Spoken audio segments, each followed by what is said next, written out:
രാവിലെ എഴുന്നേറ്റ് 54 degree Celsius ഉള്ള 250 ml ചായ കുടിച്ചുകൊണ്ടാണ് ഇന്നത്തെ ദിവസം സ്റ്റാർട്ട് ചെയ്തത്.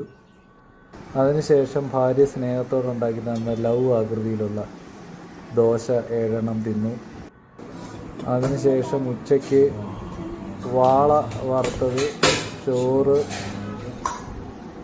മോര്, പപ്പടം, പിന്നെ ഉണ്ണിമേരിയുടെ കറി അല്ല, ഉണ്ണിമേരി എന്ന് പറഞ്ഞാൽ മീനിൻ്റെ കറി, ചക്ക വേവിച്ചത്, ഇതൊക്കെ കൂട്ടി ഉച്ചയ്ക്ക് ഒരു പാത്രം ചോറുണ്ട്. ഉണ്ണിമേരി എന്ന് ഈ മീനിന് പേര് വരാൻ കാരണം പഴയ സിനിമാ നടി ഉണ്ണിമേരിയുടെ കണ്ണ് പോലെയാണ് ഈ മീനിൻ്റെ കണ്ണെന്നാണ് ആൾക്കാർ പറയുന്നത്. അതുകൊണ്ടാണ് ഈ മീനിന് ഉണ്ണിമേരി എന്ന് പേര് വന്നത്. ഉണ്ണിമേരിയുടെ ചാറൊക്കെ കൂട്ടി ചക്കയും വാള വറുത്തതും കൂട്ടി ഒരു പിടി പിടിച്ചു. അത് കഴിഞ്ഞ് വൈകുന്നേരം വീണ്ടും ഒരു 230 ml ചായ കുടിച്ചു. രാത്രി ഉണ്ണിമേരിയുടെ കറി തീർന്നു പോയതുകൊണ്ട് മുട്ട വറുത്തതും വാള വറുത്തതും പുളിശ്ശേരിയും കൂട്ടി ഒരു പാത്രം ചോറുണ്ടിട്ട് പോയി കിടന്നുറങ്ങി. ഇതിൻ്റെ ഇടയ്ക്ക് ഇന്നൊന്നും കഴിക്കാൻ പറ്റിയില്ല.